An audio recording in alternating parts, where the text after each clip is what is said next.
दोस्तों, बहुत बहुत स्वागत है आपका हमारे चैनल पर। तो आज हम इस वीडियो में सीखेंगे कि अल्पाधिकार यानी अल्पाधिकार बाजार क्या होता है। तो अभी हमने पिछली वीडियो में सीखा था पूर्ण प्रतियोगिता बाजार क्या होता है, और उसके बाद सीखा कि एकाधिकारी प्रतियोगिता बाजार क्या होता है। ठीक है, तो हमने यहाँ पर जो है 3 रूप और सीख लिए हैं। अब यहाँ पर ये जो लास्ट है ये है अल्पाधिकार बाजार यानी ओलिपोली। तो ये हमें सीखना है। तो ये क्या होता है, किस प्रकार से होता है, इसका मतलब क्या होता है, तो आज हम इस वीडियो में समझेंगे। तो देखिए, अल्पाधिकार बाजार का वह रूप है जिसमें किसी वस्तु की कुछ ही बड़े फर्में यानी कुछ ही बड़ी फर्में और बड़ी संख्या में क्रेता होते हैं। तो इसमें मेन पॉइंट क्या है, इसमें मेन पॉइंट अल्पाधिकार बाजार क्या होता है। अल्प अधिकार, अल्प से देखिए एकाधिकार था, अब यहाँ पर अल्पाधिकार है। अल्पाधिकार का मतलब क्या होता है, यानी अल्प अधिकार, पूरा अधिकार नहीं है। अल्प मतलब आधा,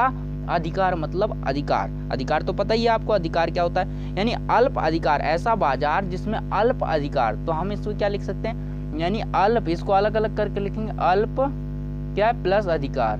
ठीक है, अधिकार, तो अल्प प्लस अधिकार, अधि जो है कार, इस तरह से अल्प प्लस अधिकार। अल्प मतलब होता है आधा, क्या होता है, अल्प का मतलब होता है आधा। ठीक है, अल्प मतलब आधा अधिकार। ठीक है, आधा अधिकार, तो इसका मतलब ये हुआ। तो शब्द का मतलब हमें समझ आ गया। अब देखते हैं इसका मीनिंग क्या होता है, यानी वास्तविकता में होता क्या। अल्पाधिकार बाजार का वह रूप है जिसमें किसी वस्तु की कुछ ही बड़ी फर्में और बड़ी संख्या में क्रेता होते हैं। यानी कौन सा रूप होता है ये, यह वह रूप होता है जिसमें कि कुछ ही बड़ी फर्में होती हैं और यहाँ पर बड़ी संख्या में क्रेता होते हैं। उसे हम क्या कहते हैं, अल्प बाजार यानी अल्पाधिकार कहते हैं। ठीक है, आपको समझ में आ गया अल्पाधिकार क्या है। अल्पाधिकार क्या होता है, जिसमें कि बड़ी फर्में, यानी जो बड़ी फर्में होती हैं, यानी फर्में तो होती हैं लेकिन वो बड़ी फर्में होती हैं और बहुत ही कम मात्रा में होती हैं। यानी फर्मों की संख्या कम होती है लेकिन वो बड़ी होती हैं, और इसमें क्या होते हैं, क्रेता बड़ी संख्या में होते हैं, यानी बहुत सारे क्रेता होते हैं। और फर्में होती हैं, कुछ ही फर्में होती हैं लेकिन बड़ी फर्में होती हैं। ऐसे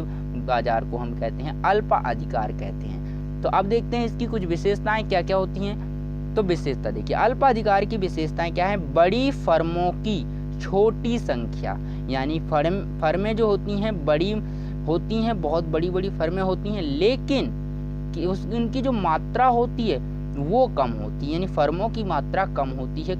छोटी मात्रा में वो फर्में क्या होती हैं, पाई जाती हैं। ठीक है, छोटी मात्रा में फर्में पाई जाती हैं। उसके बाद कहता है बड़ी, यहाँ पर अंतर्निर्भरता की उचित मात्रा, जो अंतर्निर्भरता है की उचित मात्रा होती है। अंतर्निर्भरता मतलब जो फर्में होती हैं एक दूसरे पर निर्भर होती हैं, अंतर्निर्भरता होती है, उसकी उचित मात्रा होती है। और यहाँ पर क्या है, तीसरा पॉइंट है, फर्मों के मांग वक्र के निर्धारण में कठिनाई। जो फर्मों के मांग वक्र में, जो फर्मों का मांग वक्र होता है उनके निर्धारण में कठिनाई होती है, क्योंकि ये बड़ी बड़ी फर्में होती हैं, इसलिए क्या होता है, इनका जो मांग वक्र होता है उनका निर्धारण करना कठिन हो जाता है। उसके बाद व्यापार गुटों का निर्माण, जो व्यापार करने वाले गुट होते हैं निर्माण करना कठिन होता है, क्योंकि फर्में क्या होती हैं, बड़ी होती हैं, तो व्यापार गुटों का निर्माण होता है। उसके बाद प्रवेश की बाधाएं, इसमें देखिए कोई प्रवेश नहीं कर सकता आसानी से और ना ही इसमें छोड़ सकता। तो प्रवेश क्यों नहीं कर सकता, प्रवेश इसलिए नहीं कर सकता क्योंकि फर्मों की संख्या क्या होती है, बड़ी होती है, और बड़ी फर्म को स्थापित करने में लगता है काफी धन, यानी लागत बहुत ज्यादा आती है, इसीलिए कोई भी आसानी से इसमें जो प्रवेश नहीं कर सकता, प्रवेश में बाधा होती है। गैर कीमत प्रतियोगिताएं, यानी इसमें ऐसी गैर कीमत प्रतियोगिता है, इसमें कीमत के आधार पर प्रतियोगिता नहीं होती है, क्योंकि बड़ी फर्में हैं और कुछ ही फर्में होती हैं। क्योंकि आपने देखा होगा कि जो फर्में होती हैं बाजार में, कुछ फर्में अपना नाम स्थापित कर लेती हैं और वो कम मात्रा में होती हैं और वो सब लोग जानते हैं उनके बारे में, तो उनके स्तर तक पहुंचना अन्य नई फर्मों के लिए बहुत मुश्किल होता है, इसलिए प्रवेश की उसमें बाधा होती है। और गैर कीमत प्रतियोगिता होती है क्योंकि वो क्वालिटी पर ध्यान देती हैं, यानी गुणवत्ता पर वस्तु की ध्यान देती हैं, इसलिए गैर कीमत प्रतियोगिताएं इसमें होती हैं। तो हमने क्या क्या पढ़ा इसमें, इसकी विशेषता क्या है, बड़ी फर्मों की छोटी संख्या होती है, यानी बड़ी फर्में होती हैं, छोटी संख्या में अति कम पाई जाती हैं।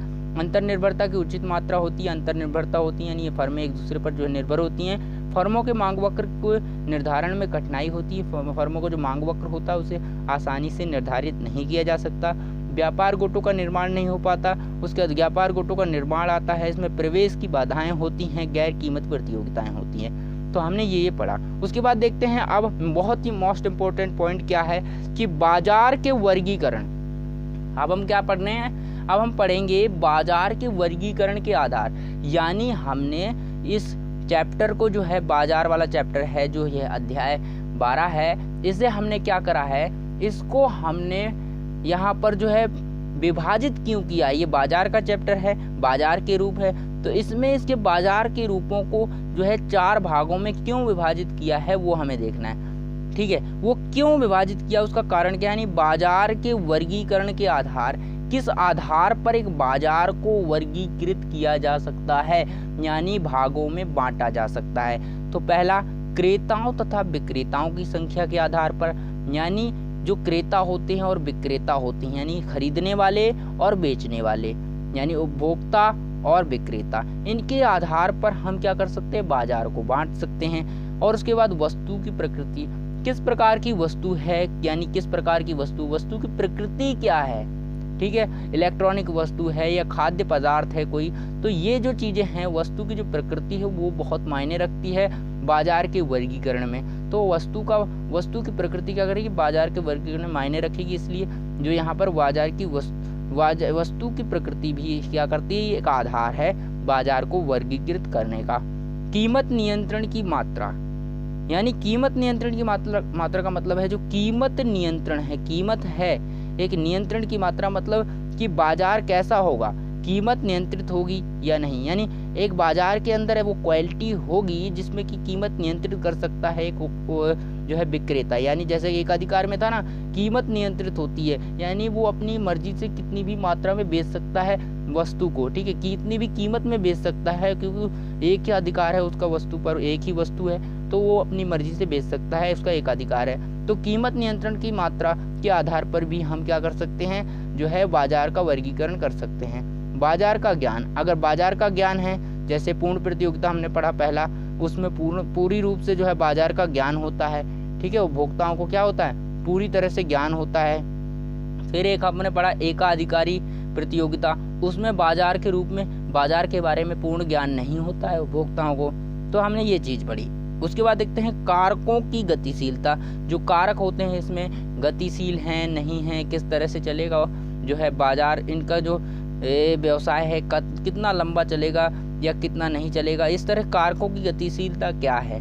तो हमने यहाँ पर 5 पॉइंट डिस्कस किए कि बाजार का जो वर्गीकृत करने के आधार हैं, यानी इन आधार पर हम बाजार का एक वर्गीकृत कर सकते हैं, बांट सकते हैं बाजार को। पहला, क्रेता तथा विक्रेताओं की संख्या, वस्तु की प्रकृति, कीमत का नियंत्रण, कीमत नियंत्रण की मात्रा और बाजार का ज्ञान, कारकों की गतिशीलता। तो दोस्तों आई होप दोस्तों ये वीडियो आपको अच्छी लगी होगी, ये आपको समझ में आ गया होगा। फिर मिलते हैं हम अगली वीडियो में अगले टॉपिक के साथ दोस्तों।